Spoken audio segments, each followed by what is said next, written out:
This is Tim with RevTac. Today we're going to be talking about loading and unloading your weapon from an administrative standpoint, which is inside your home. Now, we're going to quickly cover loading rounds in your magazine. I've got my magazine here from my Smith & Wesson, actually MP9 compact. And so the way you're going to do this is you're going to take your round facing out, obviously, and you're going to push down on your follower underneath your feed lips, and then slide your round back. I'm going to just put 3 rounds in here, and you can see that I'm using slight pressure from my thumb to assist this after the first round.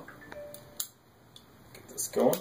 Okay, so we've got 3 rounds in our magazine now. You would continue this process obviously until your magazine is full, but for demonstration purposes we're only going to run 3 in here for now. Now you're going to take your weapon, and I'm going to make sure that there's nothing in here just to start. You can see this. Okay.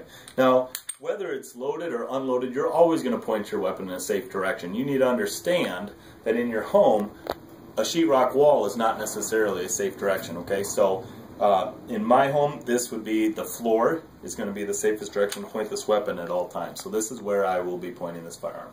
All right. So I've locked my slide to the rear, and I'm going to insert my magazine, and I'm going to apply some pressure to actually seat this mag in there, and then I'm going to allow this to rock forward. I'm using my slide release. You can use whatever you'd like, if you'd like a slingshot method or if you'd like to feed this forward, but just whatever you're doing with this, make sure that it actually seats that first round.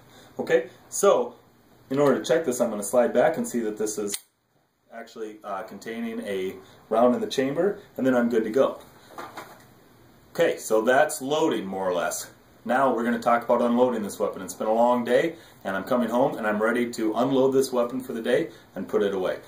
I'm going to take my weapon out, and I'm always going to keep my finger off my trigger. Obviously, we know what state we're carrying this weapon in, so you're going to carry it in the same state every time, right? You're not going to one day load one in the chamber and then one day not have one in the chamber. I'm always going to assume my weapon has 1 round in the chamber. So I'm going to take the food away from this magazine, or from this firearm, by taking the mag out, and I'm going to assume that there's still 1 in the chamber. I'm going to rack that back.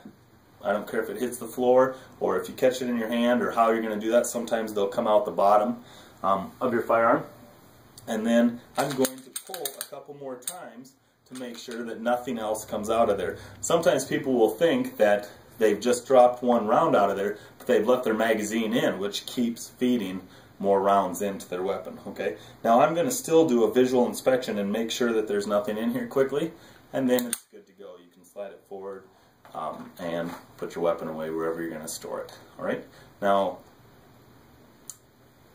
I think that one of the things that we need to talk about quickly is emphasizing that this is the administrative way in order to do this at home. If we're at the range, you're going to want to, I'm going to demonstrate this quickly. You're going to store your weapon. If you're just setting it down on the bench, you're going to keep it in what condition we call out and open.